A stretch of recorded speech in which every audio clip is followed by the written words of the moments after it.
Metroid had one hell of a comeback during the Switch era. After taking a long absence during the Wii U and 3DS era, Metroid slowly made its small but effective return throughout the years. After the mixed reception of Metroid Other M, Metroid took a little backseat for a very long time. Not as bad as other series, but still. However, 6 years after that game released, Nintendo decided to make another Metroid game for the 3DS. However, it was just a really small spin-off that did not really appease the fans, let's just say. I mean, this is 6 years after the mixed reception of Other M, and this is the best they could do? Freaking plush dolls as the playable characters and not Samus? But luckily next year, things got a lot better for Metroid fans, as Nintendo not only announced one, but 2 Metroid games during 2017. The first one is Metroid Prime 4, a game that is the definition of a development hell, because 2 years after the game was announced, Nintendo made a big announcement that they did not like the quality of Metroid Prime 4, so they're giving it to Retro Studios and they're remaking it from scratch. So that is going to be an instant blow, because we have no idea what other Metroid products that we're going to be making at the time, so yeah, that really stung. But besides Prime 4, there was also another Metroid game that was released during the time as well, which is Metroid Samus Returns. This game is a full-on remake of the original Metroid 2 for the Game Boy, with brand new levels, a brand new difficulty curve, and a brand new studio. Mercury Steam was the developer for this game, a Spanish studio that worked on various games like the Castlevania reboot series. And so after the release of this game, Nintendo entrusted them to make a brand new Metroid game for the Nintendo Switch. But this is no ordinary Metroid game, as it's a revived project that they had during the DS games called Metroid Dread. Years after the cancellation of this game, Mercury Steam decided to revive the project into a full-fledged Metroid 5. Which means that this is not only Metroid's debut for the Nintendo Switch, but it's also the first ever 2D Metroid game in 19 years. It surprisingly took me a really long while to get this game, because I really enjoyed Metroid Zero Mission and Fusion for the GBA. The problem was, around that time, money was a bit more limited for me, so I was mostly focusing on getting Kirby in the Crown Land. And even then, once I got a good steady job, I couldn't really find that game anywhere on different stores. The closest thing was just a used copy that's just the cartridge only, but luckily last week I finally got myself a copy of Metroid Dread when I was pre-ordering Super Mario Bros. Wonder. But with everything out of the way, let's get started. So the game starts with a quick recap of the events of Metroid Fusion, where Samus fought the XIX parasite.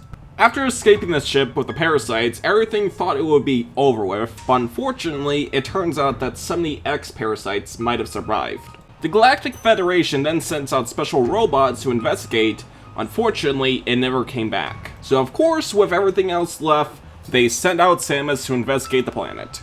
Once she arrives to the planet, she encounters a mysterious Chozo that then strips away her powers and abilities. Not only that, but also she is completely stranded, as the only way out is completely gone now. So now it's up to Samus to figure out a way out of the area, get her abilities, and try to find out what the hell is going on. The story is very simple, but it gets you to gameplay. There's more world building in this game, but I'm going to talk about that later in the video, but for now, let's talk about the gameplay. So the gameplay for Metroid Dread is pretty much exactly like the other Metroid games, specifically the ones for the GBA.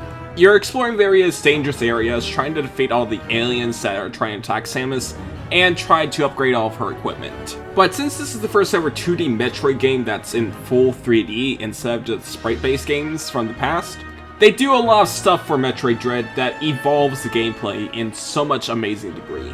I'm just gonna say this real quick. This is easily the best controlling game in the Metroid series. Everything just feels so snappy. Like for one, in the past 2D Metroid games, Samus mostly controls with a D-pad, meaning that aiming is pretty limited throughout. But with this game, you can aim around a full 360-degree angle, which is very useful when going against bosses or the various enemies you need to fight or be careful with.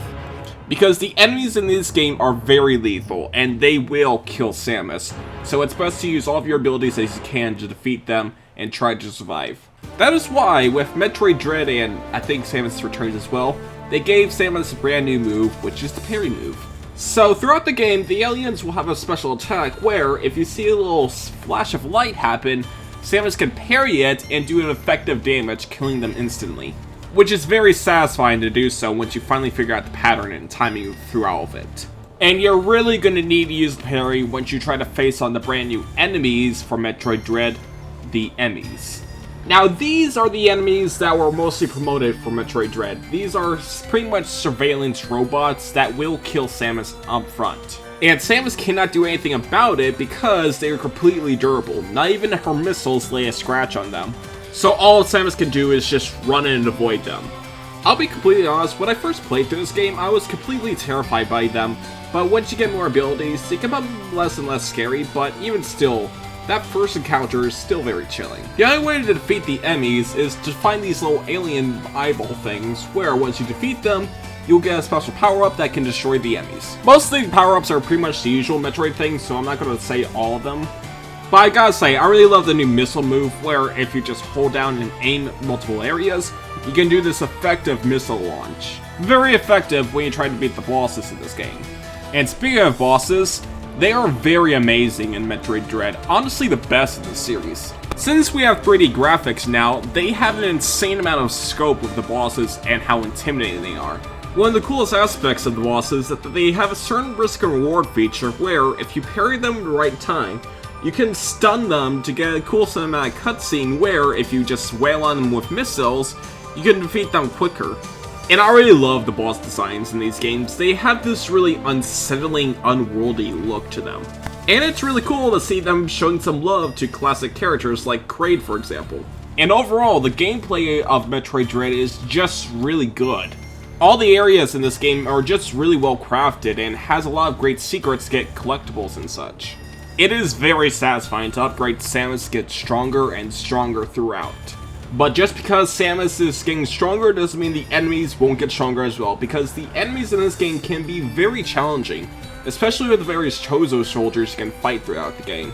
I died multiple times when first fighting them, but once you get to the pattern, they're really fun to take down.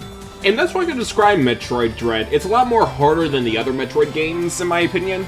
But it's just really fun to go through everything. The controls are just really fun, which is honestly the most important thing for a video game. And graphically and aesthetically, this game looks phenomenal for the Nintendo Switch. For Metroid's first ever HD game, it is honestly a sight to behold of. The models, the lighting, everything just feels very lively in this game. Metroid has never felt very sinister throughout the game. And my favorite detail is that you can tell that you're in an Emmy area once you get to these white areas. I also love the sound design in this game. The footsteps that the Emmys make is very intimidating. And every time they show a cutscene, it is a sight to behold. It's honestly really impressive, even by Nintendo Switch standards. With that being said, I think it's appropriate to talk about the rest of the story for Metroid Dread, because it is very fascinating. So as Sam explores the mysterious depths of the planet, she finds herself with another Chozo character. This is Quiet Robe, the scientist for Ravenbeak and the last ever Chozo besides him.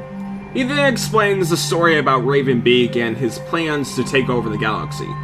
So once Ravenbeak discovered the Metroids, he believes that the Metroids could be a symbol for power. So with the assistance with the remaining Chozo, they believe that they could use the Metroid to create a bioweapon. However, years later and during the events of Metroid 2, Samus wiped out the entire Metroid species. However, there was an alternative plan for Raven, which is that since the events of Metroid Fusion, Samus became partially Metroid. Even with the Metroid DNA inside of her, he realized he could use that to his advantage. This is when he had the plan to steal the Emmy robots from the Galactic Federation and use it to lure Samus to the planet. His plan is to use Samus's DNA to revive his plan of creating bioweapons. And so, to stop him from doing so, the Chozo then opens a big passageway for Samus to find more of her items. Right before, the Chozo got assassinated by one of Ravenbeak's soldiers. And these are a lot more lethal than the other mooks you'll be fighting with, because they will take a while to go down. However, things gone from bad to really worse when the X-Parasites return from the last game. And so Samus needs to deal with the X-Parasites once again after Fusion. But anyway, so eventually as Samus gathers all her weapons, she then heads to the very top of the area. Here, Samus talks to her computer AI, Adam, from the last game, where they discuss what's going on with the area. The computer then explains that the Metroid DNA inside of Samus slowly mutated her, and now she became fully Metroid now. So I guess for the people who mistakenly call Samus Metroid is kind of accurate now. And this is where the big twist occurs when it turns out that Samus's computer Adam turns out to be Ravenbeak himself. Fun fact, you can actually tell that wasn't the real Adam because in the previous game, Adam referred to Samus as just Lady, but in this game, he never refers to Samus as just Lady. But anyway, so it's a father-daughter reunion, as Ravenbeak then says that Samus is now the most powerful Metroid of all. So that means he's gonna clone her multiple times so he can rule the galaxy. And so the final battle has arrived, and honestly, this has to be one of the best final bosses I've ever played from a Nintendo game. The stakes is pretty high, the character you fight is really cool and challenging, and honestly, it's just a really cool final boss. And a great way to cap off Metroid Dread. And I've gotta say, I really love Ravenbeak design. It's one of the most badass looking Nintendo characters I've ever seen. And once Samus defeats Ravenbeak, he has one final trick up his sleeve as he grabs Samus by the neck and tries to absorb her power.